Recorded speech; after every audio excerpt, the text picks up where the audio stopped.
1 जनवरी 1967 की वाणी चल रही थी। प्रातः क्लास पहले की मध्याह्न में भगवान वाच है और बच्चों को निश्चय भी है, परंतु जितना याद और प्यार होना चाहिए उसमें माया विघ्न डालती है। नंबरवार पुरुषार्थ अनुसार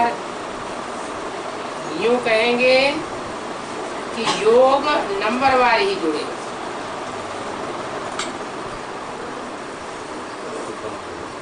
ये अंदर फुरना लगा रहना चाहिए। हम पहले सतो प्रधान थे, अब फिर से सतो प्रधान हमको बनना है। तुम तपो प्रधान बनते हो, फिर सतो प्रधान बनते हो। सतो प्रधान दुनिया में जाने के लिए सतो प्रधान बनते हो।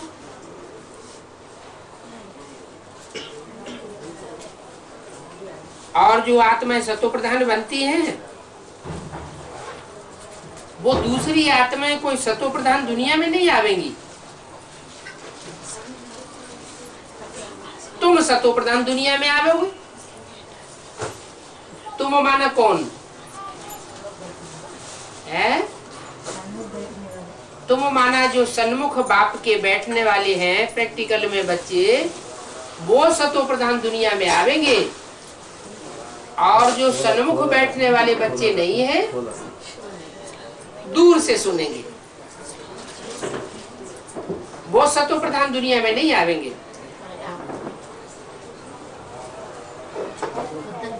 प्योर आत्मा को सतो प्रधान तो कहना पड़े ना।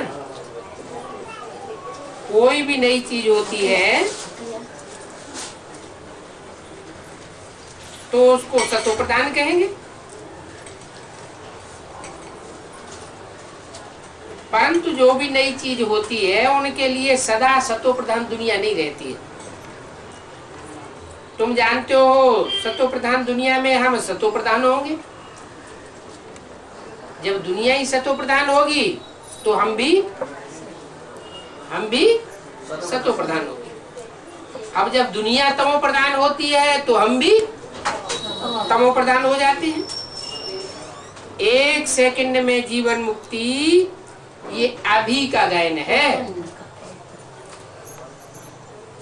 कब होगी जीवन मुक्ति? है संगम युग में तो होगी, लेकिन वो 1 सेकंड कब का नुदा हुआ है?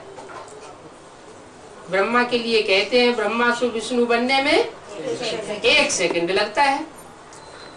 तो ब्रह्मा को पार्ट बजाते बजाते कितने साल हो गए? साकार शरीर से पार्ट बजाया 68, 69, 18 जनवरी तक। उसके बाद आकार शरीर से इतने साल पार्ट बजाया, और कोई न कोई साकार शरीर में प्रवेश करके अर्धचंद्रमा के रूप में भी पार्ट बजाया। अभी तक वो 1 सेकंड ब्रह्मा का ही नहीं आया क्या? 1 सेकंड में ब्रह्मा सो विष्णु अभी तक नहीं बना। कारण क्या हुआ? संपूर्ण निश्चय नहीं। संपूर्ण निश्चय। ब्रह्मा को संपूर्ण निश्चय नहीं है।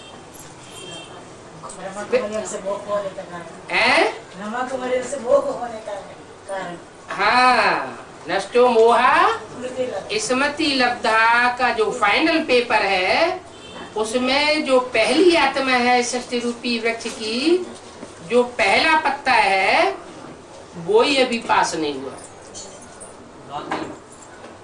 जब तक वो ही नष्टो मोहा न बने, तब तक बाद वाले पत्ते कैसे नष्टो मोहा बन सकते?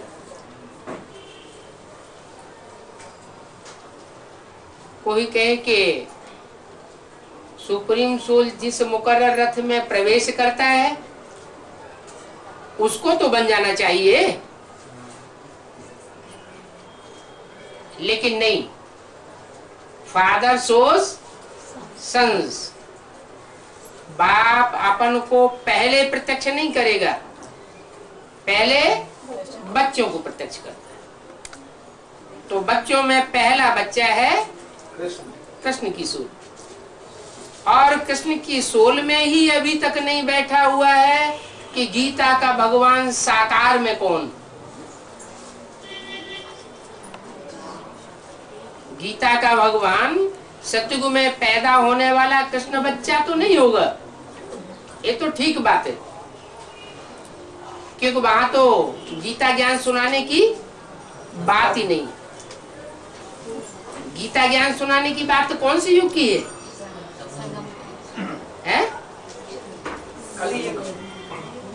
अभी युग की। अभी जो संगम युग, पुरुषोत्तम संगम युग चल रहा है, इस संगम युग में गीता ज्ञान सुनाने की बात है।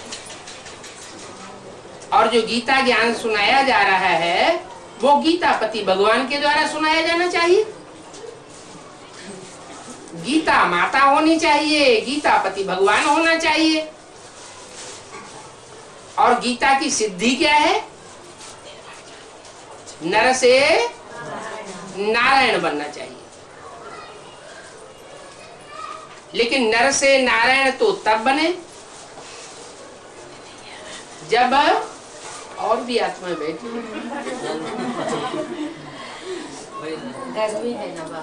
नर से नारायण तो तब बने कि जो सृष्टि का पिता, प्रजापिता नर से नारायण बनने वाला है, वो पहले बच्चों को साथ ले। इसलिए बोला बाप दादा भी बच्चों के बगैर वापस नहीं जा सकते। न शिव जा सकते हैं और न शिव जिस तन में मुकर्रत में पहले पहले प्रवेश करते हैं वो भी वापस नहीं जा सकते। इतना हड़कंप मचा रहे हैं आप लोग। इसको कहते हैं देहधारी की पूजा। ब्रह्मा कुमारियों ने, और इनको ये सब आत्माएं नहीं है। डिस्टरबेंस करने से बाबा की वाणी में विघ्न पड़ता है। बाबा की वाणी से प्यार नहीं है। वहां भी ऐसे ही हुआ। बेसिक नॉलेज में जो ज्ञान सुनाने वाला है सुप्रीम सोल, उस ज्ञान की वाणी को मान नहीं दिया और ब्रह्मा बाबा का चेहरा देखने लगे।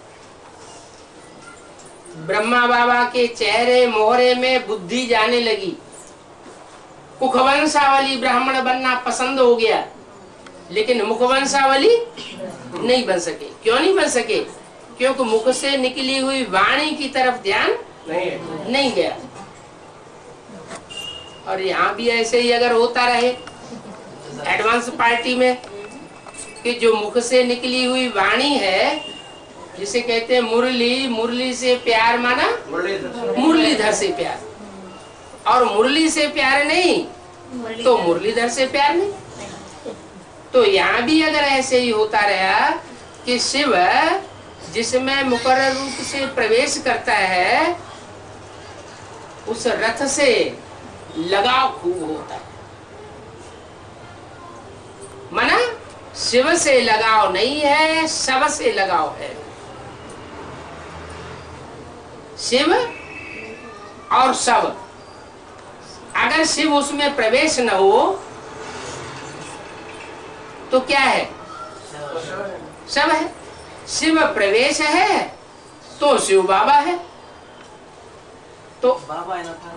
हाँ हाँ शिव तो बाबा है ना? हाँ जी, हाँ जी, बाबा बाबा बाबा तो दुनिया में बहुत होते हैं, लेकिन ये है शिव बाबा। शिव बाबा इसलिए है कि साकार तन में शिव प्रवेश है।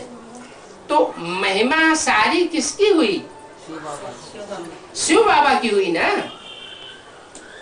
सिर्फ बाबा की महिमा नहीं है, न ब्रह्मा बाबा की महिमा है, और न जिस मुकर्रर रथ में प्रवेश करता है उसकी महिमा है।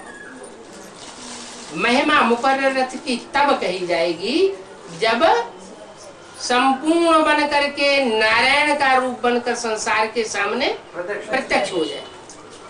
फिर भले उसे कह दो शिव बाबा, जिसके लिए बोला है सृष्टि पर सदा कायम कोई चीज नहीं है, सदा कायम तो सिर्फ शिव बाबा है। तो शिव बाबा जो संपूर्ण बाप समान स्टेज को प्राप्त कर ले, निराकारी, निरहंकारी, निर्विकारी स्टेज को प्राप्त कर ले और प्राप्त करके अपने कार्य को पूरा कर ले। अभी कार्य पूरा हुआ नहीं है, कब होगा पूरा? जब सब बच्चे संपन्न स्टेज को प्राप्त हो जाए।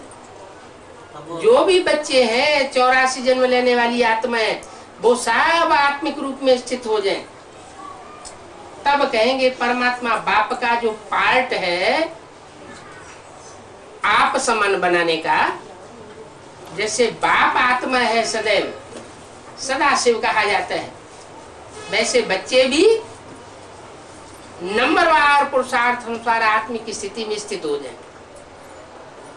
जब तक पूरी आत्मिक स्थिति नहीं हुई है तब तक किसी से ज्यादा प्यार होगा और किसी से कम प्यार होगा। आत्मा आत्मा भाई भाई की स्टेज नहीं कही जा सकती, और जब आत्मा आत्मा भाई भाई की स्टेज नहीं कही जा सकती तो जो एडवांस नॉलेज है वो एडवांस नॉलेज भी नहीं कही जा सकती। बेसिक नॉलेज में आत्मा आत्मा भाई भाई की स्टेज नहीं है। कौन सी स्टेज? अच्छे से अच्छे पुरुषार्थी की स्टेज है भाई और बहन की। भाई बहन के संबंध में माया आ सकती है, लेकिन भाई भाई के संबंध में माया आने के चांसेस नहीं है। और यहाँ यही ऊंचा लक्ष्य दिया जाता है, क्या सब एक बाप की संतान है, सब रुद्रमाला के मणके हैं। जो भी रुद्रमाला के मणके हैं वो आत्मिक स्टेज वाले हैं, आत्मिक स्टेज धारण करते हैं, माने निराकारी, निर्विकारी और निरहंकारी बनते हैं। बाबा तो उनकी पूजा होती है। हाँ जी। बाप जो शिव ने जिस शरीर में प्रवेश करते हैं उसको कुछ बच्चों से ज्यादा प्यारा और कुछ बच्चों से कम प्यारा, ऐसा होता है? अभी तुमने सुना क्या है?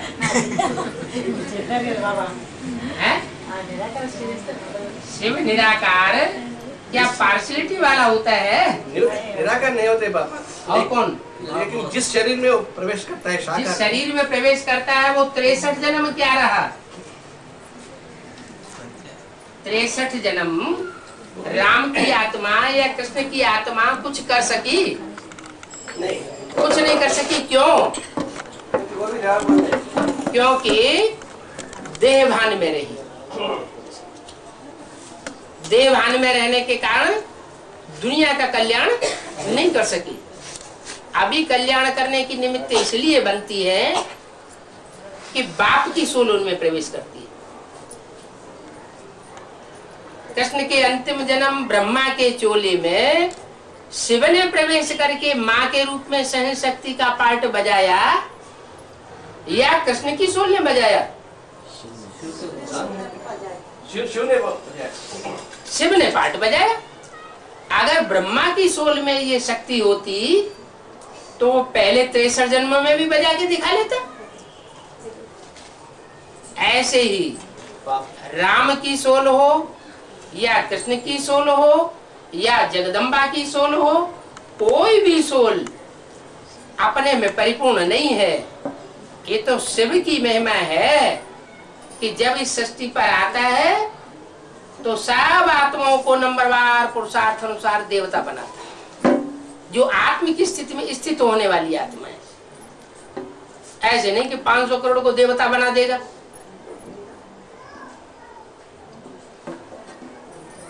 नंबर मुकर्रर है, कितने आत्मिक स्थिति वाले बनेंगे? पक्की आत्मिक स्थिति वाले 4.5 लाख आत्माएं बनेंगे। जो 4.5 लाख आत्माएं हैं जो राधा कृष्ण जैसे बच्चों को जन्म देने वाली है, उन्हें देहभान का बिल्कुल अंश मात्र भी नहीं रहेगा। राधा कृष्ण का स्नेह जो है वो फिर भी आंखों के प्यार तक सीमित है। दृष्टि मात्र का,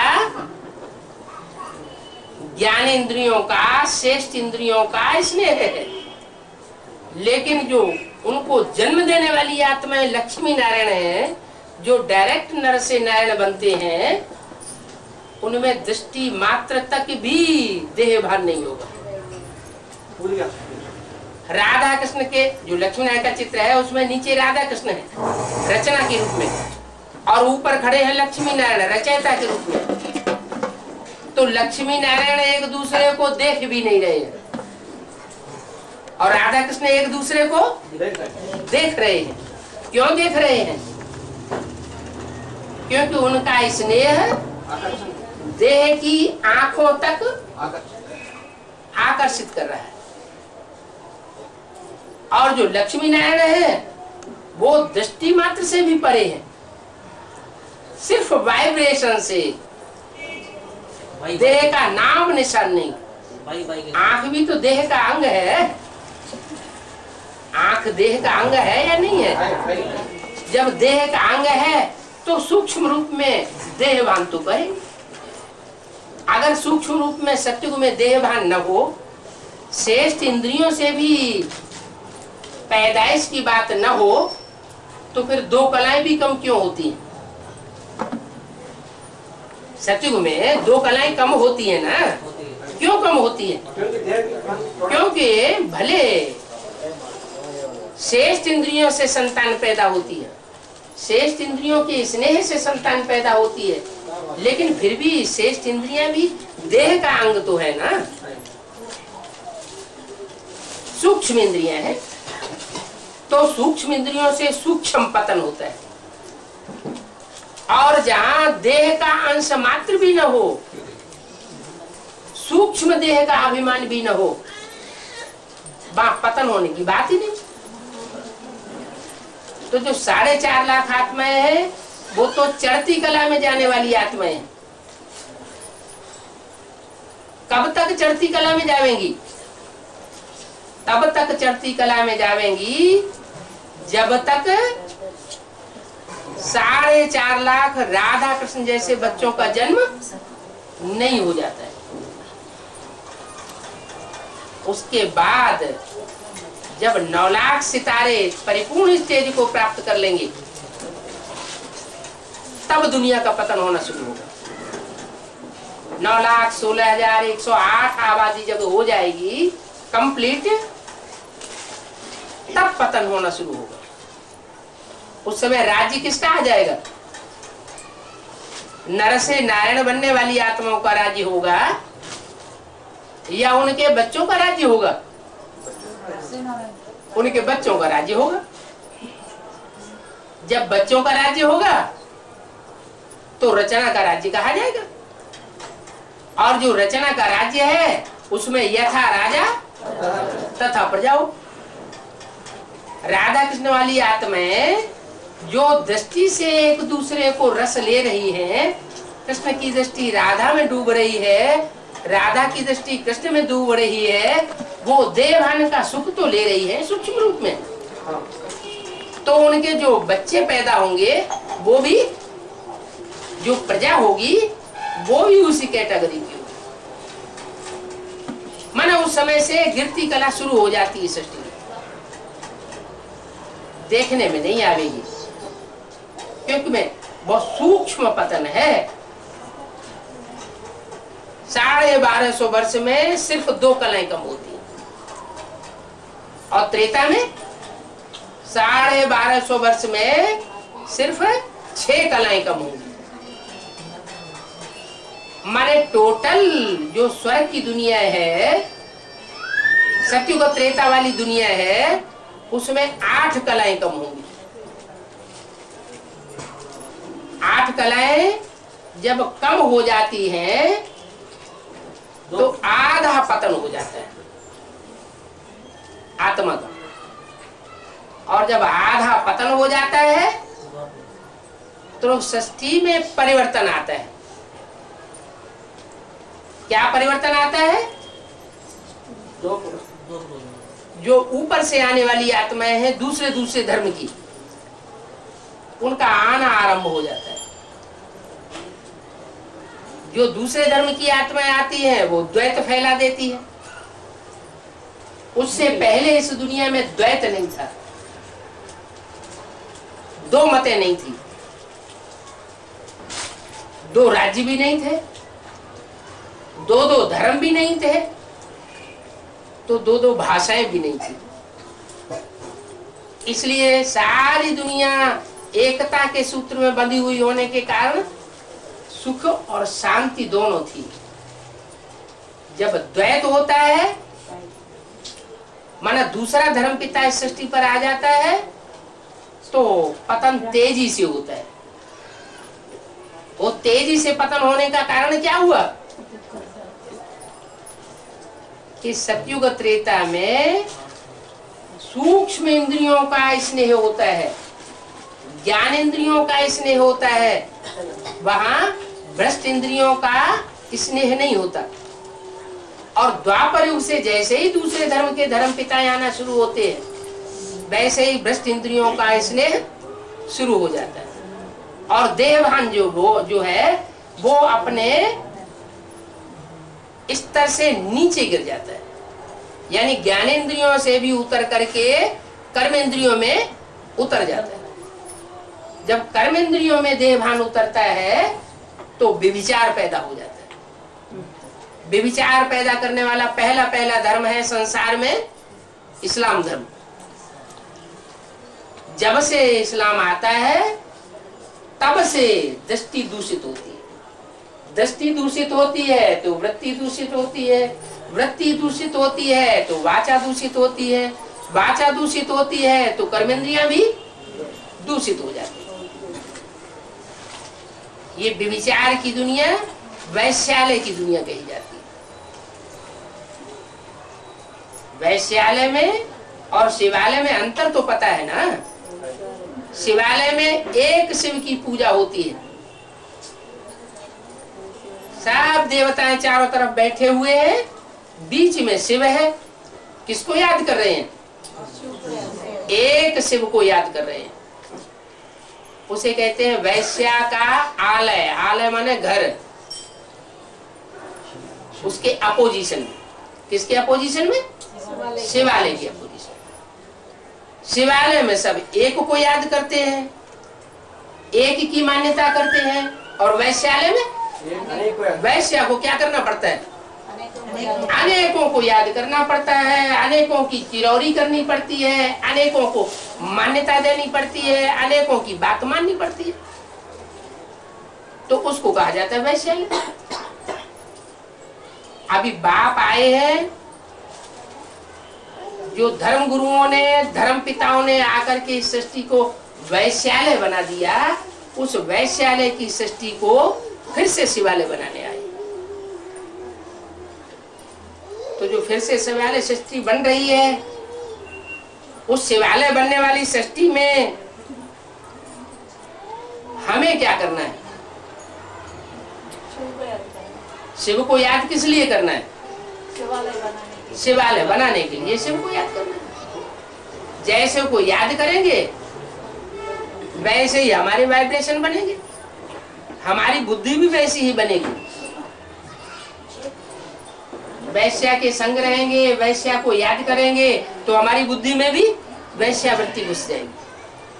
जैसा संग वैसा रंग। दुनिया में एक भी अब ऐसा नहीं है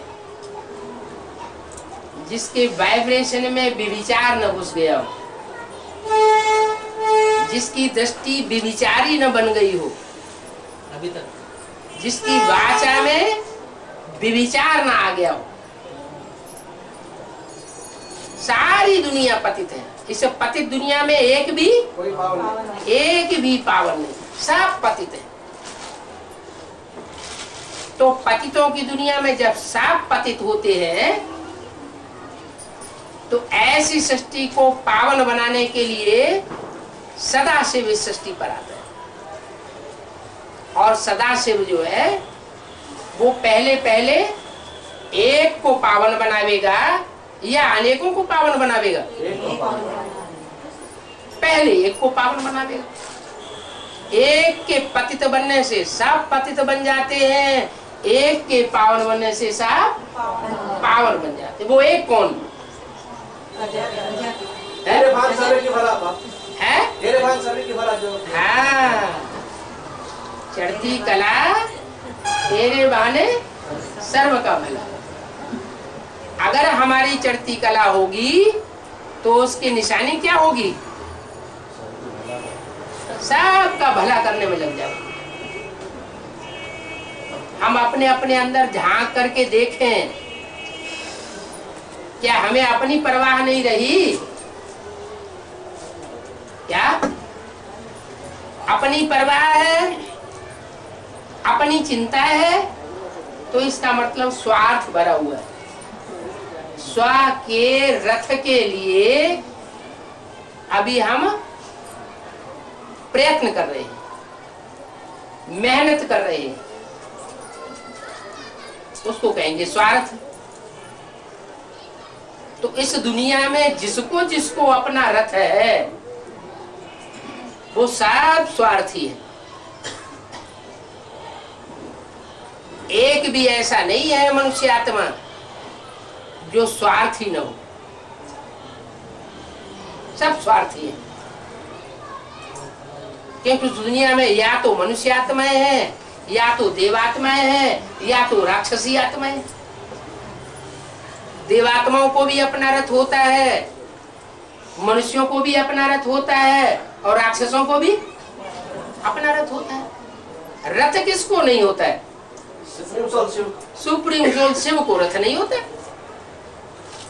तो जो सुप्रीम सोल रथ है बगैर इस सृष्टि पर होता है, वो जिसमें प्रवेश करता है उसमें आकर के कहता है कि बच्चे ये स्लोगन है कि फादर सोज सन्स और सन सोज फादर। तो कौन सा काम पहले होगा? फादर सोज सन्स, क्योंकि फादर है सर्वशक्तिवान और बच्चे नंबरवार शक्तिवान है। तो कौन पहले किसको प्रत्यक्ष करेगा? बाप बच्चों को प्रत्यक्ष करेगा। तो सृष्टि का बाप है प्रजापिता, और उसमें शिव आता है। तो शिव आकर को प्रजापिता को आप समान बनाएगा ना पहले। जब आप समान बनाएगा तो प्रजापिता भी निराकारी स्टेज वाला क्या बनेगा? निराकारी स्टेज वाला। और बाप सुप्रीम सोल शिव तो है ही निराकारी स्टेज वाला। तो जो बाप समान प्रजापिता है वो पहले अपने को प्रत्यक्ष करेगा या अपने बच्चे को प्रत्यक्ष करेगा? इस सृष्टि में जो होने वाला पहला पत्ता है पहले उस आत्मा को प्रत्यक्ष करेगा।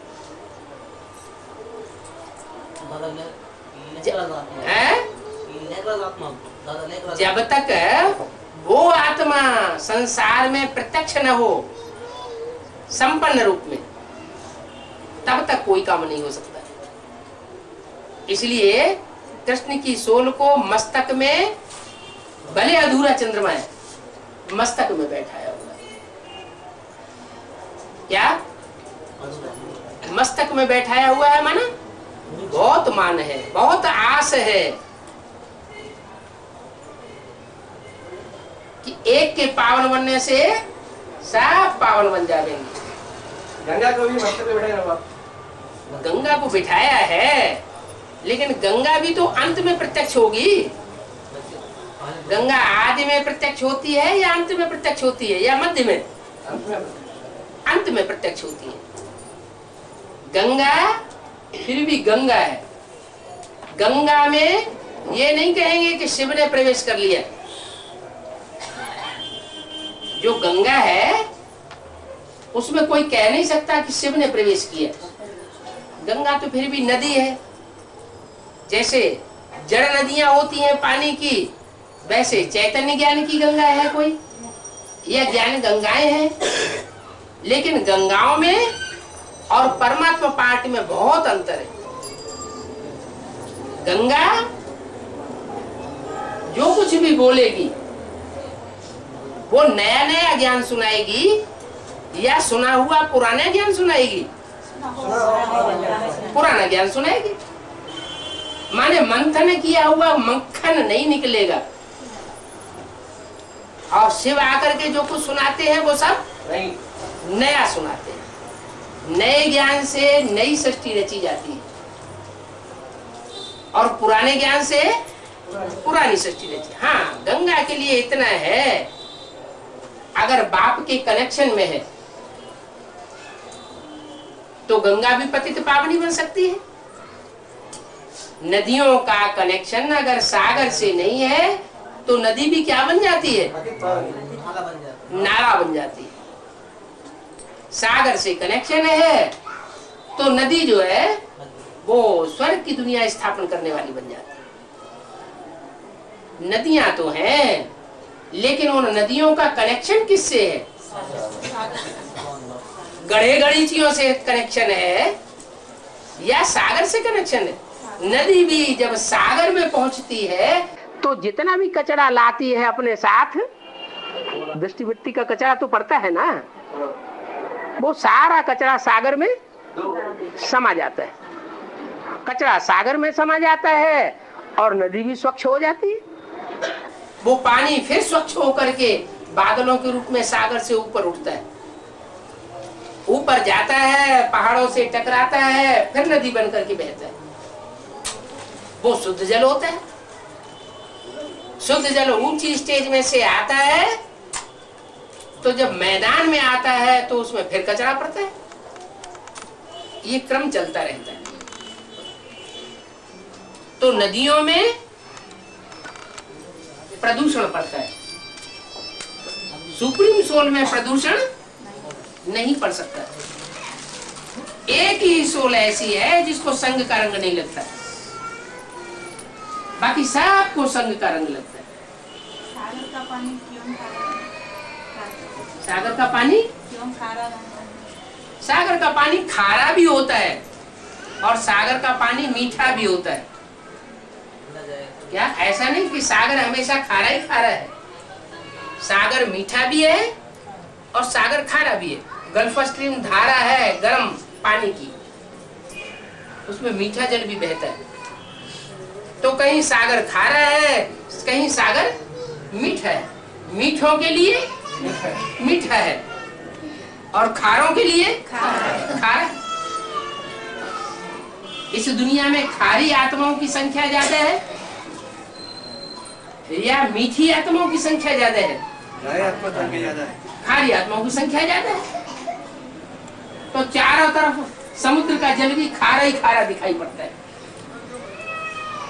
थोड़ा हिस्सा ऐसा भी है जहाँ मीठा जल है, जैसे उत्तरी ध्रुव और दक्षिणी ध्रुव, नॉर्थ पोल और साउथ पोल पर ऊंचे ऊंचे समुद्र में पहाड़ बने हुए है, तो वो भी सागर, लेकिन वो पहाड़ों जैसा जो पानी है वो मीठा पानी है, खारा पानी नहीं है। जब पृथ्वी का बैलेंस डोलेगा, एटम बम फटेंगे, तो वो पहाड़ जो मीलों ऊंचे लंबे पहाड़ हैं नॉर्थ पोल और साउथ पोल में, वो सब टूट टूट करके सागर में गिरेंगे और सब कुछ परिवर्तन हो जाएगा। कोई कहे अभी परिवर्तन क्यों नहीं होता? तो अभी परिवर्तन इसलिए नहीं होता है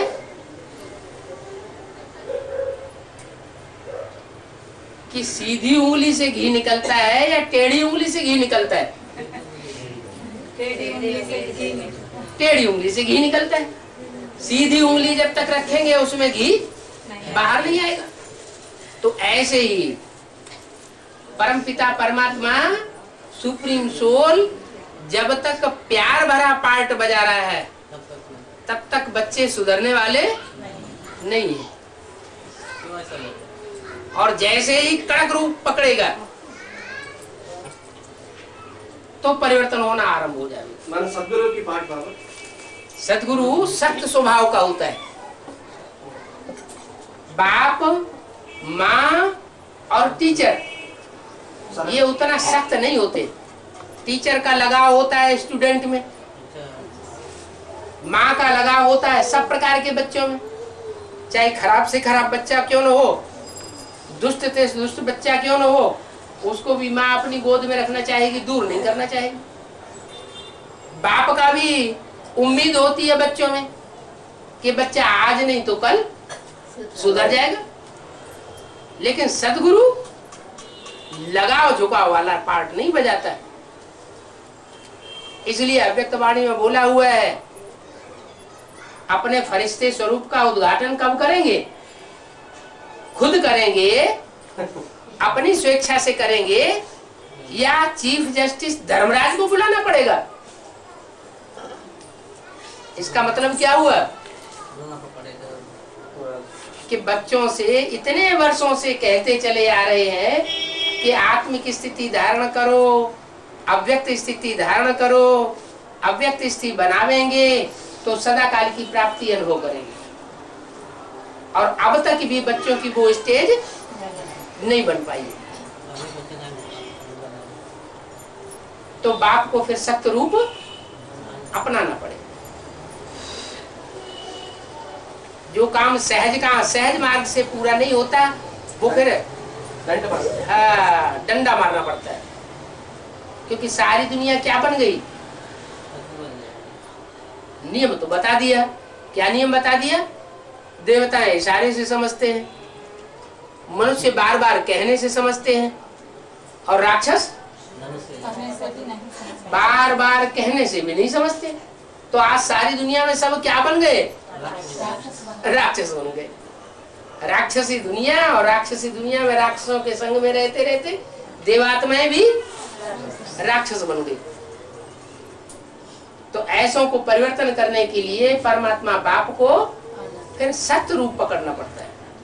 तो 108 को भी वो सदगुरु की पाठ 108 को भी वो सिर्फ 8 ही ऐसे हैं जो सजाएं नहीं खाते, बाकी सब सजाएं खाते हैं। भले 108 में 100 जो है वो राजाएं तो बनेंगे, लेकिन वो सब सजा खाने वाले राजाएं होंगे।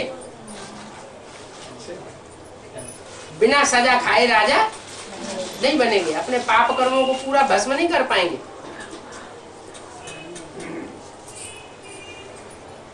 इतने वर्ष हो गए कहते कहते, न दुख दो न दुख लो। क्या मुसीबत आती है? क्यों ऐसी स्थिति नहीं बन पा रही?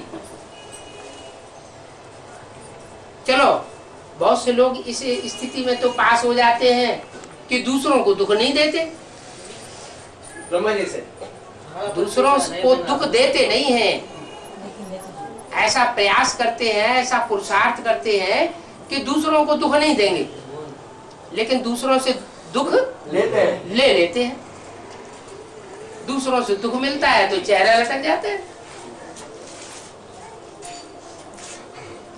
कोई ने कड़क भाषा बोल दी, कड़वी भाषा बोल दी और चेहरा लटक जाता है।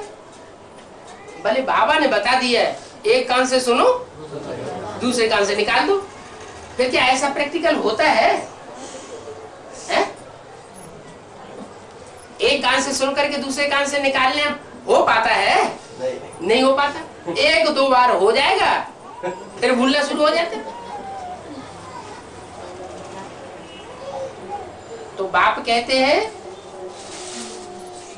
कि मैं बाप भी हूं, टीचर भी हूं, और अंत में सदगुरु भी। सदगुरु के लिए ये गायन है, सदगुरु निंदक ठौर न पावे। कौन सा ठौर है? वो कौन सा ठौर है जो सदगुरु की निंदा कराने वाला ठौर नहीं पाता? बाप के साथ नहीं सकते है। ऐसी 8 आत्माओं के अलावा जो भी आत्माएं हैं, जो 8 आत्माओं का संगठन बनेगा, वो पहला ऐसा संगठन बनेगा जिसमें वो आत्माएं प्रवेश नहीं कर सकेंगी, क्योंकि नंबरवार बाप की निंदा कराने वाली बनी, और जितनी ही निंदा कराने वाली बनेंगी उतना ही दूर हो जाएंगे।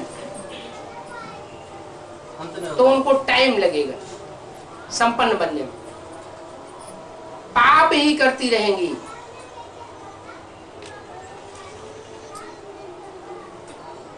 उन्हें इतनी निरहंकारता आ नहीं पाती। इतना निरहंकारीपन आना चाहिए कि हम तो तमो प्रधान आत्मा है। तमो प्रधान आत्मा सेवा का कोई काम नहीं कर सकती। तमो प्रधान आत्मा को अपनी ही लगी रहती है तामसी वृत्ति। वो सेवा करने की बजाय डिससर्विस ही करेगी। सेवा फिर कौन करता है? शिव बाबा ही सबके दर्शन है। शिव बाबा बाप के साथ मिलकर के सेवा करता है। सिर्फ एक है और एक है, एक होते हुए भी कंबाइंड है। उसको कहते हैं बाप दादा। बाप दादा कंबाइंड होकर के सर्विस कर रहे हैं। हम आत्माएं सेवा करने वाली नहीं है। अहंकार जब तक खत्म नहीं होता है तब तक वो हमको अहंकार तंग करता है। बजाय हम दूसरों को सुख देने के दुखी हो जाते हैं। अभी तो अव्यक्तवाणी में कितनी बार बोला है, कुछ नहीं करना है। क्या करना है? दुआएं दो और दुआएं लो। लेकिन अंदर जो ईर्ष्या द्वेष भरा हुआ है वो दुआएं देने और दुआएं लेने की स्टेज धारण करने देता है? नहीं धारण हो पाती। कहीं न कहीं मन के अंदर जो नजदीकी लोग हैं उन्हीं के प्रति ईर्ष्या द्वेष आता रहता है। तो आखिर ये कब खत्म होगा? जब डंका बजेगा तो सब अलर्ट हो जाएंगे। वैसे भी आजकल के जो समझदार नेताएं हैं वो ये समझने लगे हैं कि इस देश की स्थिति सुधरने वाली नहीं है जब तक मार्शल लॉ लागू न हो। एक भारत देश ऐसा है जहां अभी तक भी मार्शल लॉ शुरू नहीं हुआ है। मिलिट्री शासन नहीं हुआ। इमरजेंसी हुई लेकिन मिलिट्री शासन नहीं हुआ। पाकिस्तान में बार बार मिलिट्री शासन होता है। उनका जो धर्म ग्रंथ है कुरान शरीफ, उसमें मिलिट्री की तरह ऑर्डर दिए हुए। ज्ञान की कोई चीज ही नहीं कुरान में। और भारत देश बिल्कुल उसके अपोजिट है। लेकिन यहां सुधार भी तब तक नहीं हो सकता जब तक यहां मिलिट्री शासन न हो। वो समझते हैं कि जो जिस्मानी मिलिट्री है वो मिलिट्री शासन होने से ये भारत देश सुधर जाएगा। अरे जिस्मानी मिलिट्री के द्वारा भारत देश सुधरने की बात नहीं है। ये तो बाप रूहानी बाप आते हैं जो रूहानी मिलिट्री तैयार करते हैं। उसमें रूहानी मिलिट्री के द्वारा सुधार होगा। रूहानियत में टिकने वाली आत्माओं का जो संगठन है वो संगठन ही संसार का कल्याण करेगा। पहले छोटा रूप होगा जिसके लिए बोला हुआ है एक भी पावरफुल संगठन तैयार होने पर एक दूसरे ग्रुप को खींचते हुए अंत में 108 की माला का संगठन एक हो जाएगा।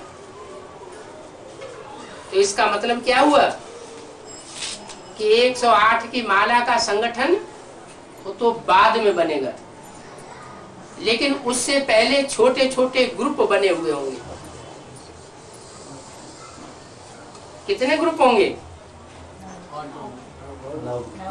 12 के 9 ग्रुप स्पष्ट नजर आवेंगे।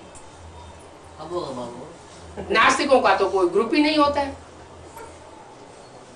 तो जो 9 संगठन है, उन 9 संगठन के जो मुखिया हैं वो अपन अपन को भगवान कहेंगे।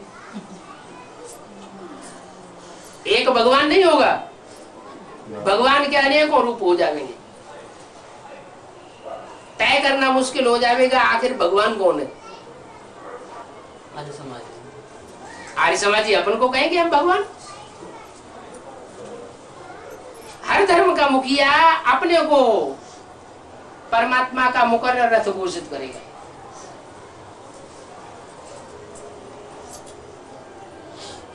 तो जो ज्योतिषियों ने जो घोषणाएं की हैं, उन घोषणाओं में भी ये बात आई है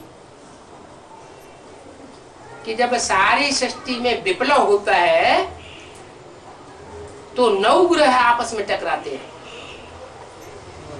क्या? वो तो उन जड़ ग्रहों को समझ लेते हैं। उन जड़ ग्रहों की तो बात ही नहीं है। पहले तो यहाँ चैतन्य ग्रह नक्षत्र है।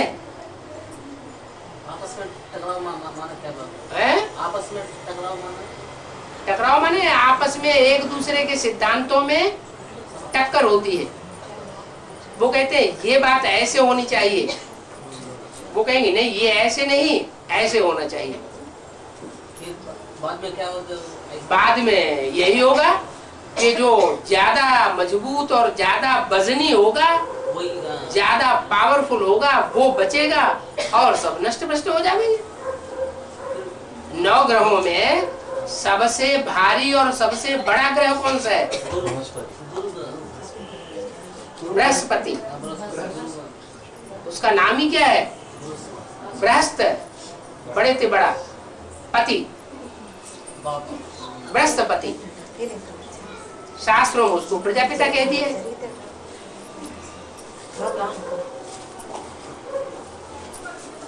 वो शिव बाबा ने उसे प्रजापिता कह दिया है और शास्त्रों में उसे प्रजापति कह दिया है, दक्ष प्रजापति। तो जो प्रजापति है वही वास्तव में सदगुरु का पार्ट बजाता है, बृहस्पति का पार्ट बजाता है। और जिसको भगवान का संरक्षण मिला हुआ हो मुकर्रर रूप से, उसे डरने की कोई बात है नहीं, इसलिए वो भारी पड़ जाता है। भारी पड़ जाने के कारण जो और ग्रह टकराते हैं उनकी टक्कर का उसके ऊपर कोई असर नहीं पड़ता। तो बाकी ग्रह नक्षत्र सब टकरा के खलास हो जाते हैं। खलास होने के बाद उसमें मर्ज हो जाते हैं, सरेंडर होता है, सरेंडर हो जाते हैं। और अभी भी वो टकराहट अंदर अंदर जारी है, जिसे कहते हैं शीत युद्ध। क्या बात? शीत युद्ध, इनर हाँ जी। इनर वो अंदर अंदर संकल्पों की टकराहट चल रही है, रास्ता देख रही है। जैसे आग होती है ना, भूसे के अंदर आग थोड़ी सी डाल दी जाए तो अंदर अंदर सुलगती है और भभूका बन करके बाहर निकलने का रास्ता देखती है। ऐसे ही बाहर की दुनिया की भी हालत हो चुकी है और ब्राह्मणों की दुनिया की भी यही हालत हो चुकी है। एडवांस पार्टी की भी यही हालत हो चुकी है, क्योंकि बाहर की दुनिया में 500-700 करोड़ जितने भी हैं, उन सबका छोटा रूप देखना हो तो बेसिक नॉलेज में देखा जा सकता है, और बेसिक नॉलेज वालों का छोटा रूप देखना हो तो एडवांस के बीज रूप आत्माओं में देखा जा सकता है। और बीज रूप आत्माओं में जो 108 आत्माओं का संगठन तैयार होगा, उन 108 आत्माओं में सारी दुनिया के स्वभाव संस्कार भरे हुए होंगे। इसलिए बोला है वाणी में, एक एक सितारे में अपनी अपनी दुनिया समाई हुई है।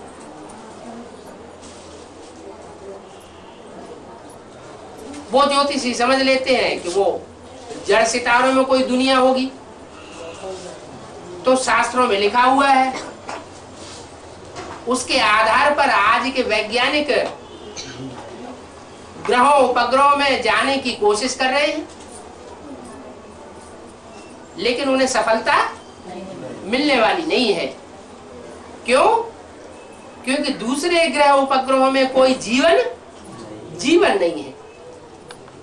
ये तो सिर्फ पृथ्वी ग्रह है, जिस पृथ्वी ग्रह में जीवन है, और कोई भी ग्रह उपग्रह में जीवन नहीं है। क्यों नहीं है?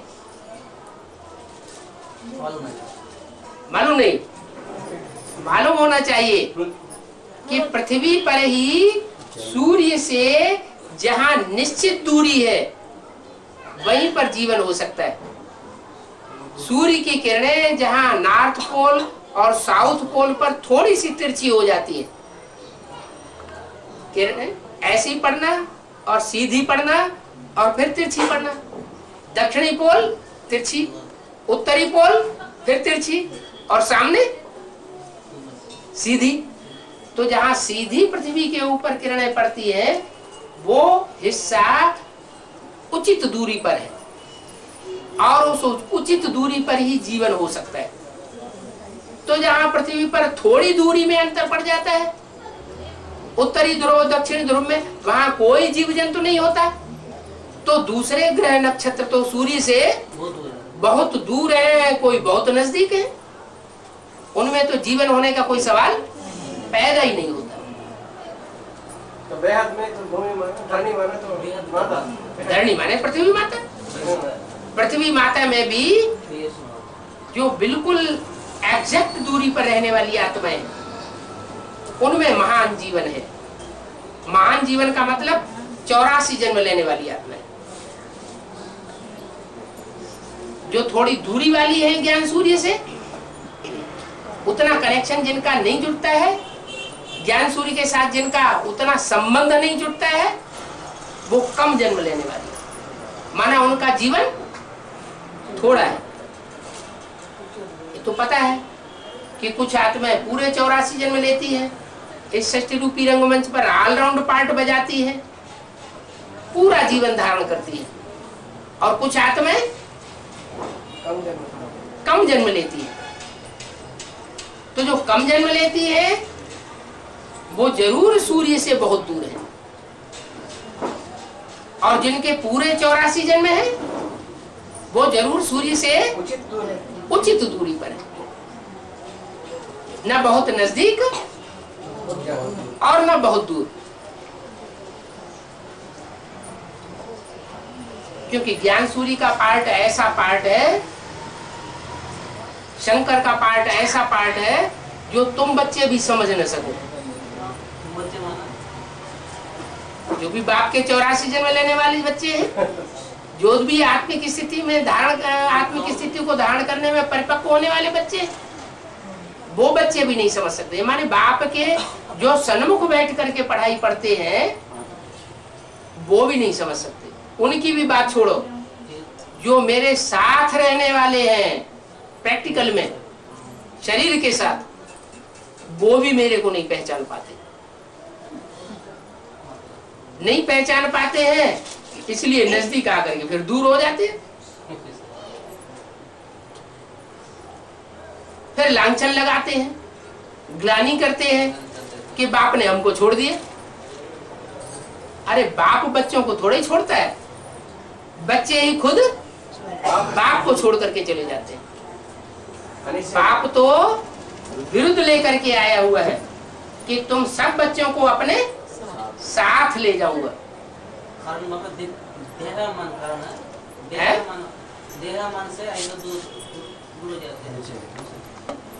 दूसरे धर्मों का जो छिलका चढ़ा हुआ है देह अभिमान का, वो उनको पूरा निश्चय नहीं बैठने देता। निश्चय अनिश्चय का चक्र तो चलता है ना। कितने साल हो गए यज्ञ को? है? बस 70 साल होने जा रहे हैं। सन 36 से ये शुरू हुआ और सन 36 से 2006 आने वाला है, तो 70 साल पूरे होने जा रहे हैं। और 70 साल पूरे होने के बावजूद भी कभी निश्चय कभी अनिश्चय। किस बात में निश्चय अनिश्चय चलता है? बाप के पार्ट में। बाप तो है ही नहीं। पहला तो बाप के पार्ट में निश्चय अनिश्चय चलता है। जब बाप के पार्ट में निश्चय अनिश्चय चलेगा तो अपनी आत्मा के पार्ट में भी निश्चय अनिश्चय चलेगा। पता नहीं मैं कौन सा देवता बनूंगा या देवता बनूंगा या नहीं बनूंगा, पता नहीं मेरा क्या पार्ट है। नहीं पता। तो अपने आप पर भी निश्चय नहीं बैठता, बाप के पार्ट पर भी निश्चय नहीं बैठता, तो जो षष्ठी चक्र का ज्ञान है उस ज्ञान के ऊपर भी पूरा निश्चय नहीं बैठता, ऊपर नीचे होते रहते हैं। अप और डाउन, ये एक रस स्थिति नहीं बनती, अप डाउन में आते रहते हैं। अप डाउन में लाता कौन है? माया। माया क्या होती है? माया माने मायावी पुरुष, मायावी स्त्री का रूप। कोई न कोई पुरुष, कोई न कोई स्त्री ऐसे हमारे संसर्ग संपर्क में आती है कि हमारी बुद्धि को हिला देते हैं, मति भ्रम पैदा हो जाता है। देहधारी गुरु, देहधारी गुरु उनमें अव्वल नंबर। लेकिन उसके साथ साथ और भी संगी साथी है 63 जन्मों के, जो 63 जन्मों में हमने संगी साथी बनाए हैं और बाप को छोड़ा है, बाप से दूर हुए और दूसरी आत्माओं को क्या किया? संगी साथी बना लिया। तो जो भी दूसरी आत्माओं को संगी साथी बनाया वो नीचे गिराने के पहले भी निमित्त बनी थी 63 जन्मों में, और अभी शूटिंग पीरियड में भी वो हिसाब किताब लेने आ जाती है। तो माया भी रावण के रूप में आकर के कहते हैं कहाँ जा रहे हो, पहले हमारा हिसाब तो पूरा कर दो। तो बुद्धि वहां लटक पड़ती। जो श्रूढ़ बुद्धि है वो उन सबसे बुद्धियों को हटाते हुए, भले वो कर्जा लेने के बार बार आते हैं कि हमारा हिसाब पूरा करो, वो कहते हैं हाँ करेंगे, बाद में करेंगे, अभी करते हैं, और अपना बाबा की याद में लग जाते हैं। बाकी जो इतनी गहराई तक ज्ञान को नहीं जानते हैं वो फिर उसमें उलझ जाते हैं। अज्ञानता के कारण उलझना होता है। जिसमें बाप का पूरा ज्ञान है वो कहीं इधर उधर उलझेगा नहीं। ज्ञान जो है वो जानकारी को कहा जाता है। जानकारी किसकी? बाप की। सत्य की। सत्य बाप है ना? बाप सत्य है, सारी दुनिया झूठी है और एक सत्य है। तो जो एक सत्य है उसकी पहचान भी होनी चाहिए। ऐसे नहीं बिंदी सत्य है, बिंदी के सत्य और असत्य होने से कुछ बनता बिगड़ता नहीं है। वो बिंदी जिस मुकर्रर रथ के द्वारा सत्य पार्ट बजा रही है उस मुकर्रर रथ को पहचानना और पहचान करके उसकी मत पर चलना। जीवन की डोर उस एक के हाथों में सौंपना। ये जीवन रूपी नैया इसके हाथ में डाल का खिवैया एक को बनाना। अगर औरों के पंजे में फंस जाते हैं तो जीवन रूपी नैया हिलेगी डुलेगी जरूर। अभी बाप कहते हैं बच्चे तुम 63 जन्म कितने लोढ़े खाए इन गुरुओं के चक्कर में। मनुष्य मत पर चलकर, मन मत पर चलकर कितनी दुर्गति हुई। अभी मैं डायरेक्ट आया हुआ हूं तो मेरी मत पर नहीं चलेंगे। कहते कहते कितने साल हो गए? 70 साल हो गए। और अभी भी या तो मनमत अपना लेते हैं या तो मनुष्य मत अपना लेते हैं। एक को न पहचान पाते हैं और न एक की मत पर चल पाते हैं। हाँ, ये पता है सही ना, फिर बच्चे का ऐसे हो जाते बाबा है पहली पता अभी तक ना बना है ना, इसलिए बच्चे को ऐसा है ना, पहली पता है ना, पहली पत्ता जो है वो अभी तक वैसा नहीं बना है ना, वो ऐसा बोल रहे हैं। वो पहला पत्ते के ऊपर तो सारा ही बाजार चल रहा है। वो पहला पत्ता सबसे जास्ती निश्चय में आता है।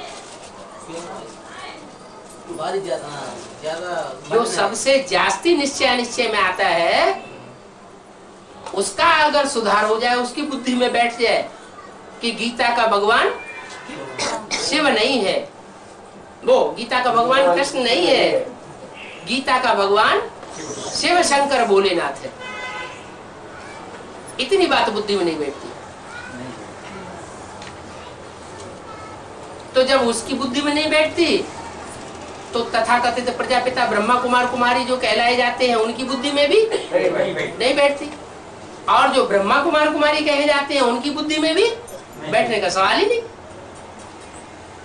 क्योंकि बीज रूप आत्माओं की बुद्धि में पहले बैठे तो आधार मूर्तियों की बुद्धि में बैठे, जब आधार मूर्तियों की बुद्धि में बैठे तो दुनिया की 500 करोड़ मनुष्य आत्मा उनकी बुद्धि में भी बैठे।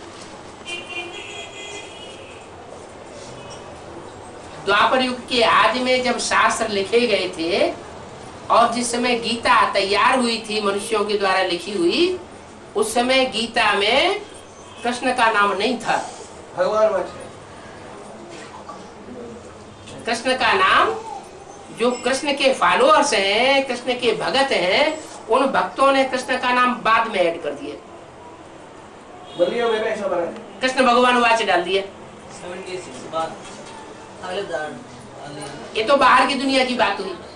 हम लोग भी देंगे। इस बात को जो विदेशी विद्वान हुए हैं उन्होंने अपने शास्त्रों में लिख भी दिया है, अपनी रिसर्च ग्रंथों में लिख दिया है कि श्रीमद् भगवत गीता पहले निराकारवादी रचना थी,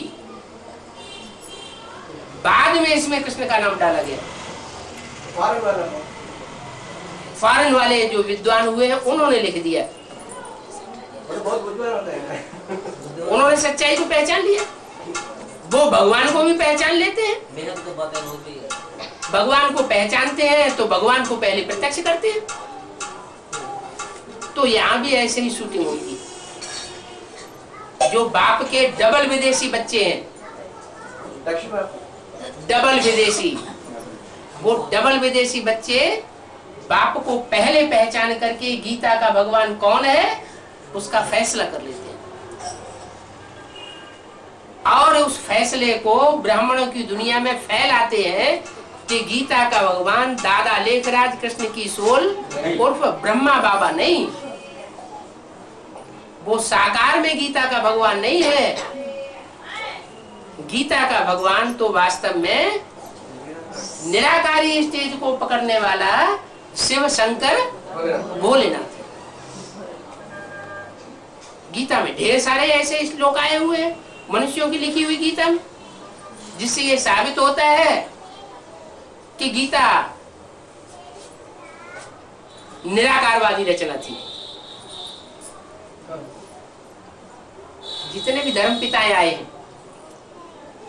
जो भी धर्म पिताएं आए, उन सब ने जो धर्म स्थापन किए हैं उनमें एक भी धर्म पिता ऐसा नहीं जो निराकारी स्टेज वाला ना हो। महात्मा बुद्ध के चेहरे को ध्यान से देखो, उनके चेहरे को देखने से ही निराकारी स्टेज झलकती है। क्राइस्ट के चेहरे को ध्यान से देखिए, चेहरा देखने से ही मालूम पड़ता है कि उनकी आत्मा इस दुनिया में नहीं है, जैसे कि निराकारी लोक में सुप्रीम अबोर्ड में रखी हुई है। ऐसे ही शंकराचार्य, ऐसे ही गुरु नानक, उनके चेहरे ही बता रहे हैं कि निराकारी स्टेज वाले हैं। सभी धर्म पिता निराकारी स्टेज वाले होते हैं। निराकारी स्टेज माने बीज, बीज माना बाप, बाप का काम क्या होता है? बीज दान। बीज डालना बाप का काम होता है, तब सृष्टि पैदा होती है। तो बीज को ही बाप कहा जाता है। इसलिए गीता में कहा गया अहम बीज प्रदप पिता, मैं बीज बोने वाला पिता हूं। यहाँ तो ज्ञान का बीज बोने वाला पिता है। इस सृष्टि में ज्ञान का बीज कौन बोता है? असली ज्ञान कहा ही जाता है सच्चाई को। सच्चाई का असली ज्ञान सिवाय परमपिता परमात्मा के और कोई मनुष्य मात्र दे ही नहीं सकता। तो वो सच्चा बीज है, पहला बीज है सृष्टि का। और धर्म पिताएं तो नंबरवार बीज है। वो है सृष्टि का आदि बीज, सारी सृष्टि का पिता। वो अपने अपने धर्म के पिता हैं और ये सभी धर्म और धर्मावलंबियों का पिता है, सारे विश्व का पिता। विश्व माना सारा संसार। ऐसे नहीं कोई एक धर्म उसमें समावेश नहीं हो, सारे ही धर्म उसमें समावेश है विश्व में। और उस विश्व का पिता कहा जाता है विश्व पिता। तो वो विश्व पिता अब इस सृष्टि पर आकर के बच्चों को अलर्ट करता है कि बच्चे अब लास्ट टाइम है। क्या लास्ट टाइम? पहली मूर्ति भी प्रत्यक्ष हो गई, ब्राह्मणों की दुनिया में दूसरी मूर्ति भी प्रत्यक्ष हो गई, अब तीसरी मूर्ति प्रत्यक्ष होने वाली है। बहुत समीप है बात। पहली मूर्ति को प्रत्यक्ष होने में 14 साल लगे, 36 से लेकर के 50-51, और ब्रह्मा कुमारी विद्यालय स्थापन हो गया। तो ब्रह्मा प्रत्यक्ष हुआ ना। दूसरी मूर्ति को प्रत्यक्ष होने में 14 साल की जगह 7 साल लगे। 69 से लेकर के 76-77 तक दूसरी मूर्ति ब्राह्मणों की दुनिया में दिल्ली में जमुना के कंठे पर प्रत्यक्ष हो गई, तो 7 साल लगे। तीसरी मूर्ति प्रत्यक्ष होने में 3-3.5 साल लगे। उनमें भी अभी 1 साल तो ये पूरा हो गया, 2005। तो कितना रह गया? 2.5 साल का टाइम रह गया। तो 2.5 साल तो यूं पलक झपकते खत्म हो जाएंगे। अभी जो समय है वो फास्ट गति से भाग रहा है, पता ही नहीं लगता समय कहाँ निकल गया। तो जैसे 70 साल पलक झपकते भाग गए, तो 2.5 साल खत्म होने में कितना टाइम लगेगा? और तीसरी मूर्ति प्रत्यक्ष हुई और विनाश का डंका बजना शुरू हो जाएगा। फिर उसके बाद कोई भी पुरुषार्थ नहीं कर सकेगा। जितना जिसका जो पुरुषार्थ हो गया है वहीं पर ठहर जाएगा। इसी स्थान पर लाख मेहनत करे, लाख कोशिश करे कि हम पढ़ाई में और गहरे चले जाएं, नहीं जा सकेगा। दिव्य गुणों की धारणा में आगे बढ़ना चाहे, नहीं बढ़ सकेगा। याद की यात्रा में और भी प्रैक्टिस करना चाहे, नहीं कर सकेगा। भाग दौड़ का टाइम आ जाएगा, सारी दुनिया में भगदड़ शुरू हो जाएगी।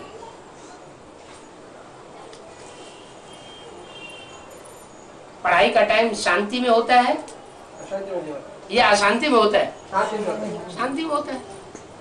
तो अभी फिर भी शांति का टाइम चल रहा है। शांति स्टेज में रह करके मनन चिंतन मंथन करके गहरी से गहरी पढ़ाई करके हम परमात्मा की तीनों मूर्तियों को अभी पहचान सकते हैं।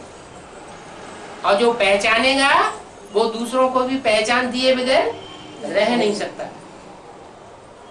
जितना जितना स्वयं पहचानेगा उतना उतना दूसरों को भी पहचान देता रहेगा। खुद ही नहीं पहचाना होगा तो दूसरों को कहां से पहचान देगा?